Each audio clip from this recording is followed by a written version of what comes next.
I cry easily, but it's hard for me to access a real anger. And this morning, early in the morning, these mornings are very early because Amit's been waking up early, so I'm in there rocking him at 5 a.m., which is very sweet and very tiring, but very precious right now. And I found that for myself, when I went to the bottom of the pit of grief, I found the rage hiding there for me at the very bottom.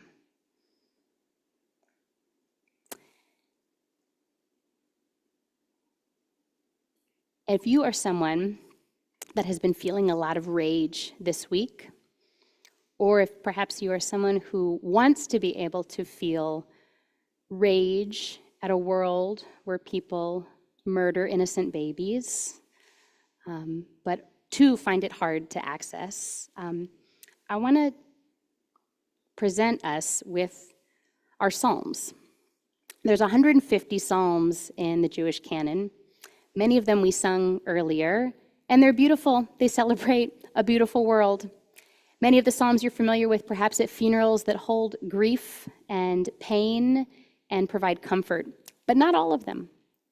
A lot of the Psalms are written by people who knew tremendous rage.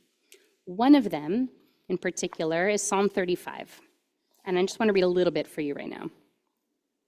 This is just in English. A Psalm of David. O Lord, strive with my adversaries. Give battle to my foes. Take up shield and buckler and come to my defense. Ready the spear and the javelin against my pursuers. Tell me, I am your deliverance.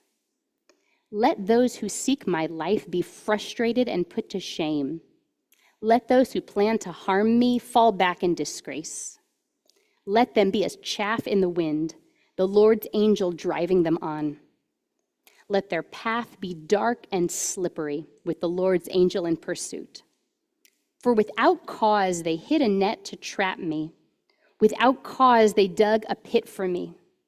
Let disaster overtake them unawares. Let the net they hid catch them. Let them fall into it when disaster strikes.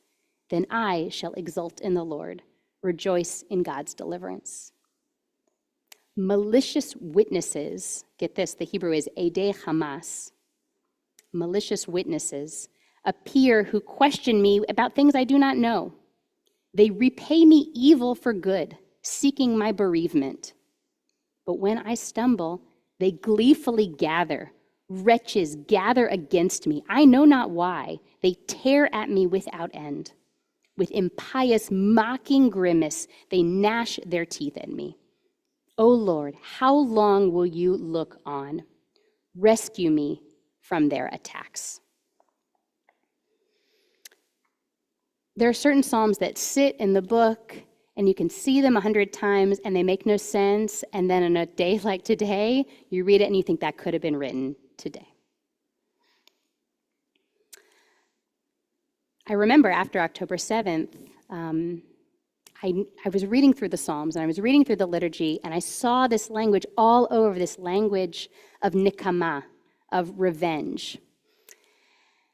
And as I saw so many calls for revenge, calls of deep righteous indignation, I didn't know what to do exactly with these texts. I wondered, are they there because they're saying that somehow revenge is somehow godly, that revenge is right and just, and that that is what we need to pursue when we have been so deeply wronged? But I think, in fact, the reason why Psalms like this exist, and the reason why our tradition has prayers that call God, our God, a God of revenge, is because it recognizes that rage is holy and sacred, and that our God, the God that sometimes people like to call, that angry, impassioned God of the Torah, that God is angry because there's reason to be angry. That if there is a God that didn't get angry when horrible, horrible crimes against humanity are committed, I'm not sure if I'm interested in that God. So to have a God that says your rage is holy, that your rage has a place, that we want you to feel anger, that God is a God of justice. And I think what these psalms and prayers are saying is that we have to feel the rage and channel it into the prayer so that we don't act on it in the world. I think precisely because it's in our prayers, the wisdom of our rabbis, the wisdom of our tradition is saying, fuel that anger, get it out, share it in a place where it's safe among people that love you so that you can take a breath and make a wise choice going forward. There was a piece that was sent to me by one of our members, an essay by a man named Yehoshua Sobel, who I don't know. And his piece was titled, "The Return of the Hostages' Body Stirs Israelis' Desire for Revenge, but We Must Choose Life." And he says so aptly that ever since October 7th, these twin desires, these twin drives have been nurtured not just in the spirit of Israel, but in the spirit of the entire Jewish people. There's the drive for death and the drive for life. He says the drive for life fosters love, friendship, creation, and rebuilding. The drive for death breeds hatred, enmity, and destruction. These forces shape societies too. The drive for life compels nations to sanctify life, to embrace solidarity, and to take responsibility for the defenseless. The drive for death pushes nations toward aggression and ruin.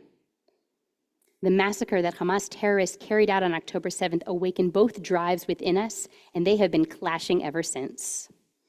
The drive for life compelled us to rescue whomever we could, to compensate for the abandonment of the South with an overwhelming wave of civilian mobilization, to support, to mend, to heal, to extend a hand. At the same time, the massacre ignited the drive for death, a desire to kill, to annihilate, to obliterate the world of those who carried out the atrocity. We are bound to persist, to neither rest nor relent until the last hostage is returned. Our tradition teaches us when these two drives are at war within us, we have to choose life. Our command in the book of Deuteronomy is Bacharta b'chayim. We choose life, always, always. We will fight for life until our last breath.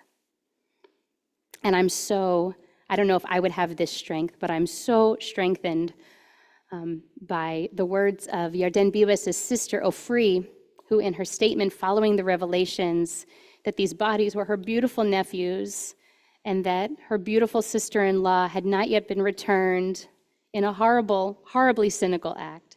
She said, "For Ariel and Kfir and for Yarden, we are not asking for revenge now.